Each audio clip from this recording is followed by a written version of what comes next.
Warahmatullahi wabarakatuh. Alhamdulillah wassalatu wassalamu ala Rasulillahi sallallahu alaihi wasallam. Allahumma salli ala sayyidina nabiyina Maulana Muhammad wa barik wa sallim alaihi. கண்ணியம் நிறைந்த அன்பான அல்லாஹ்வின் நல்லடியார்களே, அல்லாஹ்வுடைய மாபெரும் கிருபை 27 நாட்களை நோன்பை முடித்து 28வது நாளில் நாம் எல்லாம் அமர்ந்திருக்கிறோம். இந்த 27 நாட்களில் உங்களுக்கு பல்வேறு விஷயங்கள் சொல்லப்பட்டது.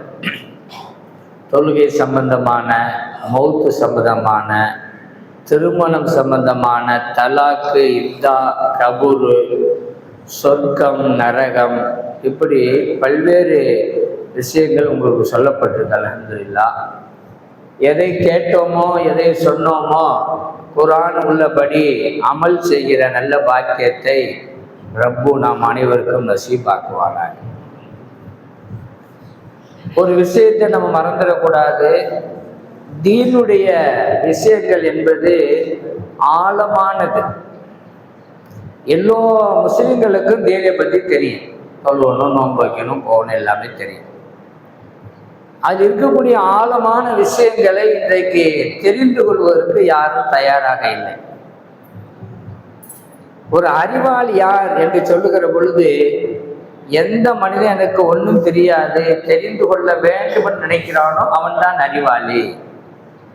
எனக்கு எல்லாமே தெரியும் அப்படின்னு சொல்றவன் அறிவாளி கிடையாது என்று நமக்கு பெரியவங்க சொல்லி தருவாங்க.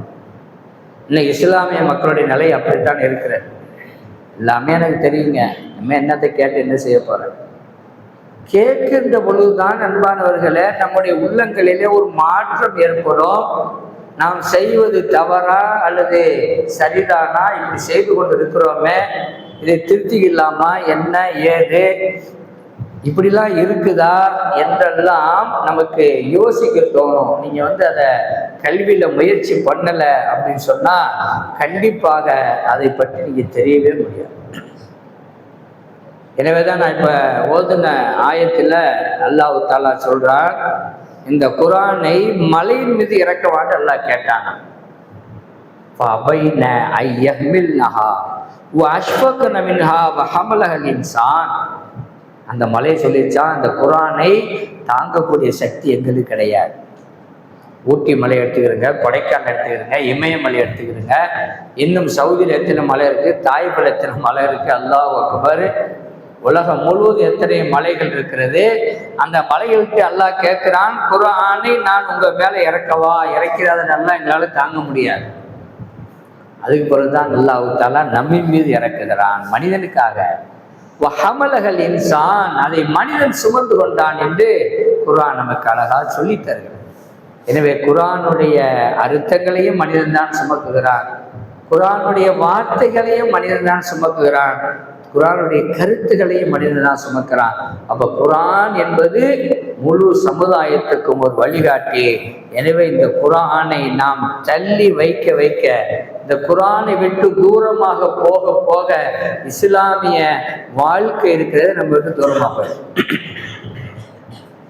அதுவும் இந்த ஓதுற மாணவர்கள், சின்ன மாணவர்கள், இவங்கெல்லாம் ஆரம்பத்தில் ஒரு 20 வருஷத்துக்கு முன்னாடி, 10 வருஷத்துக்கு முன்னாடி அலிபேலேருந்து ஆரம்பித்து குர்ஆனை முடித்து இன்னைக்கு ஆஃபீஸ் ஆகி அல்ஹம்துலில்லாஹ் அந்த இடத்துல தொழு வைக்கிறாங்கன்னா இது அல்லாஹ் கொடுத்த பெரிய பாக்கியம்.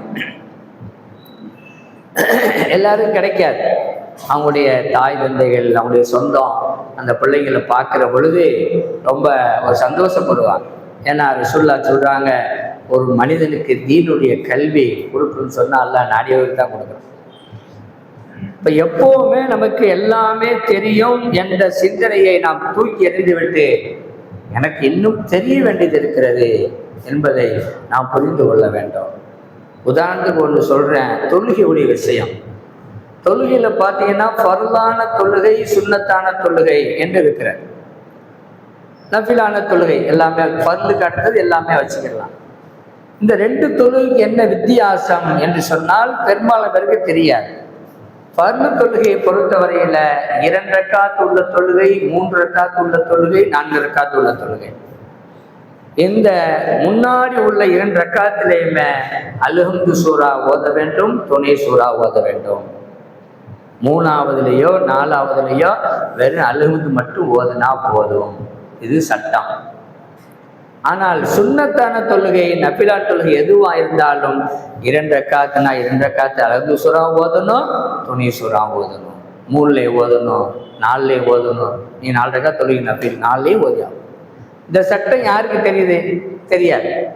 அவங்க ஃபர்து தொழுகிற மாதிரியே சுன்னத்து தொழுவாங்க, சுன்னத்து தொழுகிற மாதிரியே ஃபர்து தொழுகிறாங்க. அப்போ தொழுகைங்கிறது உங்க இஷ்டத்துக்கோ என் இஷ்டத்துக்கோ நம்ம தொழுக முடியாது. நபிகள் நாயகம் ஸல்லல்லாஹு அலைஹி வஸல்லம் எதை நமக்கு சொல்லி தந்தார்களோ அதைத்தான் நாம் செயல்படுத்த வேண்டும்.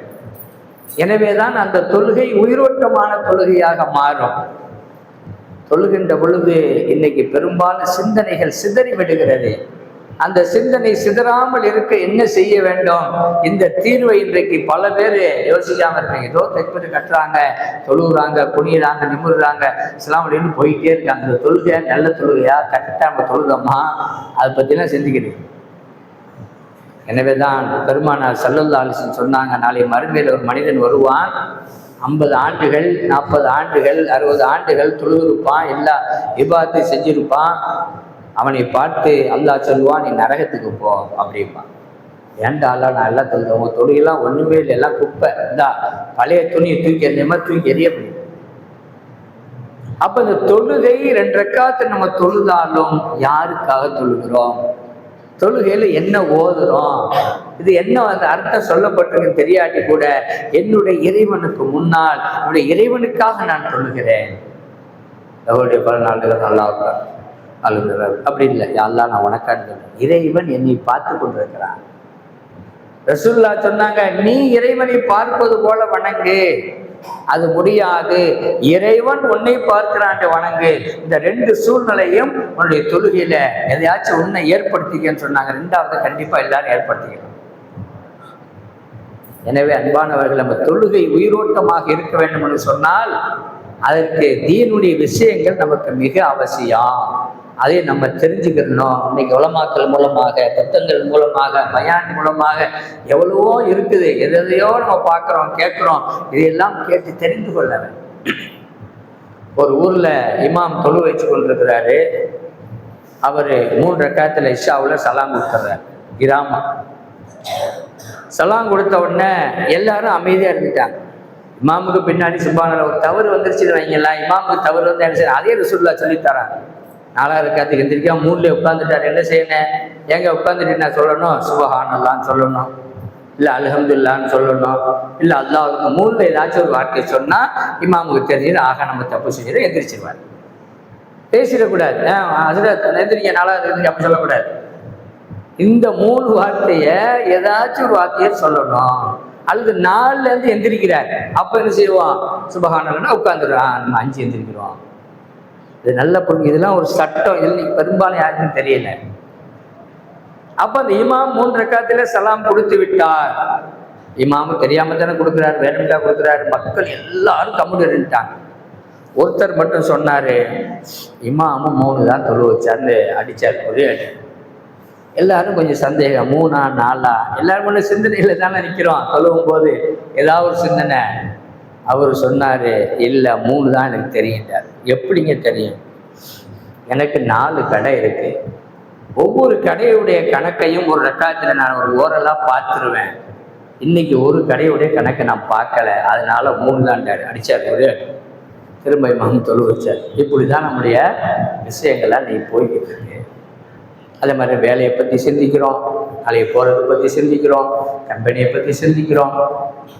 அப்போ தீனுடைய விஷயங்களை நம்ம கேட்க கேட்க சஹாபாக்கள் எப்படி தொழுதார்கள், பெருமானார் ஸல்லல்லாஹு அலைஹி வஸல்லம் எப்படி தொழுதார்கள், இதையெல்லாம் ஒரு வாழ்க்கையில தெரிஞ்சாதான் நம்ம வாழ்க்கையை சரி செய்ய முடியும். ஒரு போர்க்களத்தில் அலி ரலியல்லாஹு அன்ஹு அவர்களுக்கு அம்பு குத்திட்டாங்க. அம்பு எப்படி உங்களுக்கு தெரியும்? எப்படி இருக்கும்? ஏரோ மார்க் மாதிரி உள்ள போயிடுச்சுன்னா எடுக்க முடியாது, கிழிச்சிக்கிட்டு தான் வரும். ட்ரை பண்ணி எடுத்து பார்க்குறாங்க, முடியலை, வலி தாங்க முடியலை. அலி ரலியல்லாஹு அன்ஹு சொல்லுவார்கள், நான் தக்பீர் கட்டி நின்றுடுறேன், நீங்கள் அம்பை எடுத்துருங்க. தக்பீர் கட்டிட்டு நஃபில் தொழுவ ஆரம்பித்தாங்க. அம்பு அழகாக எடுத்துட்டாங்க, பிடிச்சி இழுத்து தான் எடுத்தாங்க. ஆனால் அந்த தொழுகையுடைய இன்பம் இருக்கிறதே அவர்களுக்கு வழி தெரியல. எல்லாரும் சுற்றி நிற்கிறாங்க, என்ன அம்பு எடுத்துட்டீங்களான்னு கேட்டாங்க. நீங்கள் நம்மளுக்கு ஒரு கொசு கடிச்சா இப்படி அடிக்கிறோம், எறும்பு கடிச்சா அப்படி அடிக்கிறோம், சொரிஞ்சா அப்படி சொல்லிக்கிறோம், சொல்லி அனுமதி இருக்கு சொல்கிறேன். இது மாதிரிலாம் நம்முடைய தொழுகை இருக்கு. அப்போ எப்போ நம்மள்கிட்ட அந்த தொழுகையுடைய உயிரோட்டம் வரும்னு சொன்னால் சஹாபாக்களை பார்க்கணும், இல்ம கற்றுக்கிறோம், குர்ஆனை தெரிந்து கொள்ள வேண்டும். நமக்காகத்தான் இந்த குர்ஆன் இறக்கப்பட்டிருக்கு. எவ்வளோ பேர் வர்றாங்க, தொழுகிறாங்க, அஸ்ஸலாமு அலைக்கும் ஒரே ஓட்டம், இங்கே தான் போகிறாங்க, வீட்டில் தானே எப்பவும் இருக்கிற ஒரு 10 நிமிஷம் அவங்களுக்கு தான் விஷயங்கள் தெரிய போகுது. எனவே தீனுடைய விஷயத்தை எப்பொழுதுமே முடிவடையாது, உலகம் உள்ளவரை சொல்லி கொண்டிருக்கிறவர் நினைவுபடுத்திக்கிட்டு. அதனால தான் அண்ணலும் பெருமானார் ஸல்லல்லாஹு அலைஹி வஸல்லம் உலமாக்களை வாரிசுகள், என்னுடைய வாரிசு சொத்துக்கு வாரிசு இல்லை, கல்விக்கு வாரிசு, இவர்கள் உள்ளவரை, உலகம் உள்ளவரை, உயிர் உள்ளவரை என்னுடைய தீனை சொல்லிக்கொண்டே இருப்பார் என்ற பொறுப்பை எங்களிடத்திலே கொடுத்துட்டு போயிட்டார். நல்லா ஊரில் குர்ஆன் ஓதும்போது சூறாவெல்லாம் எனக்கு சுத்தமாக தெரியாது. இப்போ நம்ம ஹஸரத் வயசானவங்க குர்ஆனை போய் நல்லா ஓதுவோம், பார்த்து மனப்படமாக தெரியாது. அப்போ என்னுடைய கிளாஸ் வந்து எல்லாத்துக்கும் நான் தான் பாடம் கேட்பேன். நாங்கள் மொத்தம் ஒரு 20-25 பேர் ஓதுவோம். எனக்கு முதல்ல ஹஸரத் பாடம் கேட்பாங்க, அப்புறம் நான் எல்லாருக்கும் 5-6 பேர் பாடம் கேட்பேன். அப்போ அந்த நேரத்தில் சூறா மனப்பாடம் பண்ணி ஹஸரத்துன்னு சொல்கிறதுக்கு டயரில் நாங்களும் காலையில் 7 பஜ்ஜி தொட்டு போயிடுவோம். வந்து அதுக்கு பிறகு குளிச்சுட்டு, அதுக்கு பிறகு சாப்பிட்டுட்டு, அதுக்கு பிறகு ஸ்கூலுக்கு போகணும் 9 மணிக்கு. அதனால அந்த சூழ்நிலைகள் இல்லை. மாலை நேரத்தில் மதரசா அப்போ கிடையாது, இப்போ தான் மாலை நேரத்துக்கு, காலை நேரத்தில் இல்லை, மாறி போச்சு. அதனால இப்படியே காலங்கள் போகுது. அலும்பு சூறா தெரியும், குழுவல்லா தெரியும், பழக்கு தெரியாது, நாசு தெரியாது, தப்பதிதா தெரியாது, ராஜா தெரியாது, ஒன்றுமே தெரியாது. ஆனால் குர்ஆன் நல்லா ஓதுவோம். நான் தான் ஃபஸ்ட்டு அல்லாஹ்வுடைய கிருபையில். இது எனக்கு அந்த சிந்தனை இல்லை, ஹஸரத்துக்கு அந்த சிந்தனை இல்லை. ரமலான் நேரத்தில் நாங்களெல்லாம் பள்ளிவாசல் இருந்து என்ன செய்வோம், தொழுவோம், இபாத் செய்வோம், எல்லாம் ஹிதமத்தெல்லாம் செய்வோம். எங்கள் ஊரில் என்ன செய்வாங்கன்னா குர்ஆன் ஓதுவாங்க. தராவிக்கு பிறகு எல்லாரும் உட்காந்து ஒரு ஐன் அப்படியே ஓதிட்டு வருவாங்க, எல்லாம் தெரிஞ்சவங்க எல்லாரும். அது ஹஸரத்து உட்காந்து திருத்தி கொடுப்பாங்க, ஓதிட்டே போது அப்படி ஓதுங்க, அப்படி ஓதுங்க.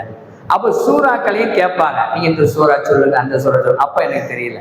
அப்போ தான் யோசனை பண்ண, நம்ம மனப்பாடம் பண்ணாமல் விட்டுட்டோம். அப்போ எங்கள் மோதினார் வயசானவர் அந்த காலத்தில் அல்ஹம்துலில்லாஹ், அவர் தான் என்ன செஞ்சார்னா என்னை உட்கார வச்சு குலோரபில் ஃபலக்கு, குலோரபின் நாசு, தப்பத்தியதா இதா ஜாவெலாம் எனக்கு இந்த சூறா வரும்போது அவர் நினைவு தான் வரும். எதுக்கு சொல்கிறேன்டா, அல்லாஹ் தஆலா கல்வியை நாடிட்டான்னா எப்படியும் யாரின் மூலமாக அல்லாஹ் கொடுத்து விடுவான். ஆனால் இன்றைக்கு மார்க்க கல்வி எப்படி ஆயிடுச்சு, மார்க்க கல்வி உடையவர்களுக்கு மதிப்பு இல்லை, மார்க்க கல்விக்கு இல்லை. இதுதான் நாளைக்கு நமக்கு உதவ போகுது அன்பார்கள். இதுதான் நாளைக்கு கபருக்கு வரப்போகுது. நீங்கள் மண் ரப்புக்கன்னு கேட்கும் போது ரப்பி எல்லாம் சொல்லுவோம். நீ முஸ்லீமை பார்த்து எல்லாம் கேட்பான், நீ டாக்டரா வக்கீலான்லாம் கேட்க மாட்டான்ல, நீ முஸ்லீமா தொழுதியா நோன்பு வச்சாதான் கேட்பான். அதெல்லாம் உலகத்தோடு முடிக்கிறோம். எனவே நாம் எந்த அலுவல்களில் இருந்தாலும் தீனை பற்றி தெரிந்து கொள்ள வேண்டும், தீன்தாரிகளோடு தொடர்பில் இருக்கணும். அப்போ தான் ஜக்காத்துனா என்ன, சதக்கான்னா என்ன, ஹராம்னா என்ன, வட்டினா என்ன, கடன்டா என்ன, கபருன்னா என்ன, இதெல்லாம் எப்போ தெரிஞ்சுக்கிற போகிறோம். நம்ம தெரியாமல் நம்ம அல்லாட்ட போயிட்டேன்டா, அல்லாஹ் கேட்பான், ஏன் நீ குர்ஆனை பார்க்கல, ஏன் ஹதீஸை பார்க்கல, ஏன் உலமாக்கள்கிட்ட கேட்கல, ஏன் புத்தகத்தை படிக்கலான்னு கேட்டால் என்ன பதில் சொல்லுவானுங்க, வேலையாக புரிஞ்சு சொல்ல முடியுமா அல்லாட்ட போய்? கொஞ்சம் யோசிங்க அன்பானவர்களை. இதெல்லாம் உங்களுக்கு ஒரு நல்ல தருணங்கள். இந்த 1 மாத காலங்கள் அல்ஹம்துலில்லாஹ் நமக்கு அல்லாஹ் என்ன உள்ளத்தில் போட்டான், என்ன குர்ஆன்ல இருந்துச்சோ அதை உங்களுக்கு சொல்லணும். நீங்களும் உங்கள் உள்ளங்களில் அதை வாங்கியிருக்கிறீங்க, அதை அமல் செய்யணும். அல்லாஹ்விடத்தில் கேட்கணும், யா அல்லாஹ் இத்தனை நாள் நாங்கள் நோன்பு வச்சுக்கிறோம், தொழுதுக்கிறோம், இதில் எந்த குறைபாடும் வந்துடாமல் எங்களுக்கு முழுமையாக ஏற்றுக்க யா அல்லாஹ். இதன் நன்மை எங்களுக்கு இம்மையிலையும் கொடு, நாளை மறுமையிலையும் கொடு. உயிருள்ளவரை நாங்கள் தொழுகையும் நோன்பையும் எந்த கட்டளையும் விடாமல் செய்கிற பாக்கியத்தை கொடு அப்படிங்கிறது நமக்கு எப்போ உள்ளத்தில் வரும், அல்லாஹ்வை பற்றி சிந்திச்சா தான். எனவே மார்க்க கல்விங்கிறது இறைவனையும் இறை தூதரையும் நினைவுபடுத்தக்கூடிய ஒரு அற்புதமான ஒரு விஷயம்தான் மார்க்க கல்வி. அந்த மார்க்க கல்வியை தான் இன்றைக்கு ஒவ்வொரு மஹல்லாவிலும் உலமாக்கள், மதரசாக்கள் அது இது வச்சு இன்னைக்கு எல்லாமே சொல்லிக்கிட்டு இருக்காங்க. அப்போ இந்த உலமாக்களுடைய வேலை என்ன அப்படின்னு சொன்னால், உங்களுக்கு என்ன கஷ்டப்பட்டாலும் சொல்ல வேண்டிய வேலை எங்கள் வேலை. எந்த அளவு அது சொன்னாங்க, மஹல்லா மக்கள் அடித்தாலும் அடியை வாங்கிக்கிறங்க, அடி வாங்கி நீங்கள் சொல்லுங்கண்ணா, அதான் நம்ம வேலை. அதுதான் ரசூல் நல்லா நம்மளை தேர்ந்தெடுத்திருக்கிறான், ஒன்றும் சொல்ல முடியாது. ஒரு சில இடங்கள்ல பார்த்தீங்கன்னா இமாம்களுக்கு சாப்பாடு கிடையாது, சம்பளம் சரியான சம்பளம் கிடையாது, 8000 ரூபா 7000 ரூபா. காரணம் என்ன? நம்ம இருந்து நல்லா கொடுத்துருக்கோம். இதை சொல்லக்கூடிய பொறுப்பு நம்மளுக்கு தான் இருக்கு, நம்ம தான் இதை சொல்ல முடியும், வேறு யாரும் சொல்ல முடியாது. ஒரு ஊர், எங்கள் ஊர் பக்கத்தில் ஒரு ஊரில் பள்ளியாசை ஒரு ஆள் கட்டி கொடுத்துட்டார். சூப்பர் பள்ளிவாசல், சின்னது அழகா. அந்த பள்ளியாசை சுற்றி எத்தனை வீடு கேட்குறிய? மொத்தம் 5 வீடு. சாப்பாடு கொடுக்கையா இமாமுக்குன்னா சாப்பாடு எங்களுக்கு கொடுக்க முடியாது. 5 கிலோமீட்டர் சைக்கிளில் போய் ஒரு சாப்பாடு வேணும்னு சாப்பிட்றாரு. எவ்வளோ சம்பளம் தெரியுமா? 6000 ரூபா. நான் சொல்ல ஒரு 5-6 வருஷத்துக்கு முன்னாடி. அவர் போய் என்ன செய்யணும்? இல்லை ஒரு தொட்டு போய் சாப்பாடு வாங்கிட்டு வரணும், இஷா தொட்டும் சாப்பாடு வாங்கிட்டு வரணும். காலையில் அப்படி போய் அவர் ஊருக்கு போனால் 5 கிலோமீட்டர், அந்த ஊருக்கு தூரமாக தான் அது இருக்குது. இப்படியெல்லாம் இன்றைக்கு இமாம்கள், ஒரு சில பள்ளியில் பார்த்தீங்கன்னா மோதினார்கள், பள்ளிய ஊழியர்கள் ரொம்ப சிரமப்பட்டு வேலை செய்கிறாங்க. காரணம் என்ன தெரியுமா? இந்த தீனுடைய சேவை எப்படியாவது இந்த மக்கள்கிட்ட போய் கொடுத்துடணும். அதுதான் எங்களுக்கு சொல்லப்பட்டிருக்கு. நாங்கள் அதை தான் கஷ்டப்பட்டு ஓதியிருக்கோம் உங்களுக்கு சொல்கிறதுக்காக. இப்போ நீங்கள் ஓடி ஓடி போனால் நாங்கள் யார்கிட்ட போய் சொல்கிறது? எனவே அன்பானவர்களை, கேட்டு தெரிந்து கொள்ளுங்கள், வாழ்க்கையை மாற்றிக்கொள்ளுங்கள். அப்படியே நம்ம இருக்கக்கூடாது. எனக்கு எது தெரியுங்க அது போதுங்க, எனக்கு தெரிஞ்சதை நான் வச்சு அப்படி இல்லை இருக்கக்கூடாது. இன்னும் டெவலப்மெண்ட் பண்ணணும். நீ ஃபோனில் பார்த்தீங்கன்னா 2G சொன்னால் 3G சொன்னால் 4G சொன்னால் 5G, இப்போ 6G 7G எல்லாம் வரப்போகுது. என்னடாட்டா அதே ஃபோனு தான், அதை அப்டேட் பண்ணிக்கிட்டே இருக்கிறான், மாற்றிக்கிட்டே இருக்கிறான், அதுதானே வசதிகளை கொடுத்துக்கிட்டே இருக்கிறான். ஆனால் நான் மட்டும் இன்னும் வாழ்க்கையில் அப்டேட் ஆகாமலே இருக்கு அப்படியே. எனவே தொழுகை விஷயமும் எல்லா விஷயத்தையும் கேட்கலாம் உலமாக்கள்கிட்ட. இது எப்படி சொல்லணும், அது எப்படி? அத்தையாத்து ரொம்ப பேருக்கு இன்னைக்கு தெரியல. ஃபுல் அத்தையாத்தே தெரியாது. ஏதோ ஒன்று சொல்லுவான், கை ஆட்டுவான், காலாட்டுவான், இது மட்டும் தெரியும், அத்தையாது தெரியாது. அத்தையாத்தை மனப்பாடம் பண்ணணும். செலவாத்தை, அதுக்கு பின்னாடி செலவாத்தை மனப்பாடம் பண்ணணும். அதுக்கு பின்னாடி ஒரு துவாவை மனப்பாடம் பண்ணணும். ருக்குவில் என்ன சொல்லணும், சஜிதாவில் என்ன சொல்லணும். நாம் தொழுகின்ற பொழுது நம்முடைய உள்ளத்தை முதலில் இறைவன் பக்கமாக மீட்டித்தான் நாம் தொழுக வேண்டும். அதுதான் உண்மையான தொழுகையாக இருக்கும். இல்லை என்றால் அது குப்பை தொழுகை. நல்லா பாதுகாக்கணும். அவ எப்போ இருக்கும் அதை பற்றி தெரிந்தால் தான் நமக்கு. ஒரு காராக இருந்தாலும் சரி, பைக்காக இருந்தாலும் சரி, சமையல் வேலையாக இருந்தாலும் சரி, எதாவது மெக்கானிக்கல்ஸமாக இருந்தாலும் அதை பற்றி முதல்ல தெரிந்து கொள்ள வேண்டும். தெரியாமல் அந்த விஷயத்தில் நம்ம போகிறதுங்கிறதுக்க அது வேஸ்டான ஒன்று. காரை வாங்கிட்டோம், எல்லாம் வாங்கிட்டோம், கார் ஓட்ட தெரியல, என்ன பாயுதா? நான் அப்படிதான் ஒரு மையத்துக்கு காரை ஓட்டிகிட்டு போயிட்டேன். நல்லா போயிடுச்சு, ஒன்றும் பிரச்சனை இல்லை. சென்சார் காரான், அது திடீர்னு போகும்போது நியூட்ரலில் போட்டேன், வண்டி ஸ்டார்ட் ஆக மாட்டேங்குது. நான் போட்டு அமுக்குறேன்னு தெரியல, யாருக்கோ ஃபோன் பண்ணுறேன். அவர் சொல்கிறேன் கியரில் வைங்க சேர்த்து, அப்போ தான் ஸ்டார்ட் ஆகும், கிளச்சை பிடிச்சா ஸ்டார்ட் ஆகிடும். இது தெரியாமல் நம்ம போட்டு இந்த மாதிரி தான் எந்த வண்டி, அதுலேருந்து நான் தெரிஞ்சுக்கிறேன், எந்த வண்டி எடுத்தாலும் இதோடைய சிஸ்டம் என்ன, எப்படி ஓட்டணும். இப்போ வந்துருக்கக்கூடிய பைக்கெல்லாம் பார்த்தீங்கன்னா சீனல் ஆஃப் ஆகிடும். ஆக்டிவாலாம் கொண்டு வந்ததுக்கான சீனில் இப்போ சாவி ஆஃப் பண்ணது, அது ஆஃப் ஆகிடும் 3 செகண்டில். திரும்ப சீனில் விழுந்து திரும்ப வண்டி மூவ் ஆகிடும். அந்த மாதிரி கொண்டு வந்தோம். நீங்கள் அப்பப்போ போட்டு சாவி போட்டு இது பண்ண வேண்டிய அவசியம் இல்லை. எனவே தான் ரசூலுல்லாஹ் சொல்றாங்க, என்னென்ன விஷயமா, குதிரை எப்படி ஓட்டணும் அது ஒரு வழிமுறை இருக்குது, ஒட்டகம் எப்படி ஓட்டணும் அதுக்கு ஒரு வழிமுறை இருக்குது, கழுதையில் எப்படி போகணும் அதுக்கு ஒரு வழிமுறை இருக்குது, வண்டி எப்படி ஓட்டணும் எல்லாமே கற்றுக்கொண்டால் தான் வாழ்க்கையில் வெற்றி பெற முடியும். எனவே கற்றுக்கொள்ளக்கூடிய ஒரு இடத்தில் தான் இந்த பள்ளிவாசல் இருக்கிறது. எல்லா ஊர்லேயும் எல்லா இமாம்களும் மோதினார்களும் இந்த சமூகத்துக்காண்டி உழைத்துக்கிட்டு இருக்கிறாங்க. பிறந்ததுலேருந்து கபூரில் கொண்டு வைக்கிற வரைக்கும் யாருடைய தேவை இருக்கு? இமாம்கள் மோதினாருடைய தேவை இருக்கு. இது மக்கள் புரிஞ்சுக்கிறதே இல்லை. ஏதோ ஒன்று போகிறாங்க வர்றாங்க, அப்படியே போய் நல்லா பாதுகாக்கணும். அல்ஹம்துலில்லாஹ், உங்களுக்காக உலமாக்கள் எந்த நேரமும் மார்க்கத்தை சொல்வதற்கு தயாராக இருக்கிறாங்க. நீங்கள் கேட்டுக்கிறீங்க, கேட்டு உங்கள் வாழ்க்கையை சரி செய்து கொள்ளுங்கள். அல்லாஹ் தஆலா நாம் எதை சொன்னோமோ எதை கேட்டோமோ அதன்படி நம்முடைய வாழ்வில் அமல் செய்வதற்கு நம்முடைய குடும்பத்தார்கள், நம்முடைய மனைவி மக்கள் அவர்களையும் நாம் சரி செய்யணும். அவங்கள்ட்ட சொல்லணும், அம்மா நீ தொழுவுற, என்ன தொழுவுற, ஒரு சூறாவை சொல்லிக்காட்டு, எனக்கு அலுவலத்தை சொல்லிக்காட்டு, குழுவல்லா சொல்லிக்காட்டு, இப்போ பழக்க சொல்லிக்காட்டு, குழு ரப்பில்லா கரெக்டாக ஓதினான்னு சொல்லிக்காட்டு. இதையெல்லாம் நான் பார்க்கணும். புள்ளியாகியோர் காக்கணும்னு சூறா இருக்குதே, அதில் அல்லாஹ் என்ன சொல்றான், நபியே நீங்கள் சொல்லுங்க, நீங்க வணங்குவதை நான் வணங்க மாட்டேன், நாங்க வணங்குறது நீங்க வணங்க மாட்டீங்க அப்படின்னு சொல்லிட்டு அல்லாஹ் என்ன முடிக்கிறான், லக்கும் தீனுக்கு வழிது, உங்க மார்க்கம் உங்களுக்கு, எங்க மார்க்கம் எங்களுக்கு. அதுல லா மா வரும், அதுக்கு என்ன அர்த்தம்? இல்லைன்னு அர்த்தம். லாபுது மா தாபுதுண்டா இல்லை. நீங்க லாவையும் மாவையும் விட்டுட்டீங்க தெரியாம. ஆபுது தாபுதுன்னா நீங்க வணங்குற நான் வணங்குறேன், நான் நீங்க வந்துடும், ஒரே ஒரு எழுத்து தான்.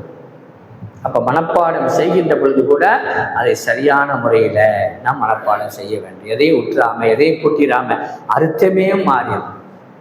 ஹலக்க அப்படின்னா படைத்தான் அர்த்தம், ஹலக்கன்னா சிறைச்சான்னு அர்த்தம். ஒரே ஒரு புள்ளி தான்.